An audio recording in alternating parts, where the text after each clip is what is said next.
Hi guys, today we'll talk about how can you enable sound effects on your monthly languages app. We're going to figure out the solution or know how you can do that on your app. So all you have to do, you just go above this sign, click on it here on your photo profile. So then it's going to take you to your profile.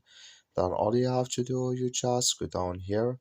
You come here to sound effects, click in this sign like you see this color show for us as may sound effects enable with us now. That's all you have to do. Thank you for watching. Don't forget to support us by liking, subscribe. So thank you for your watching.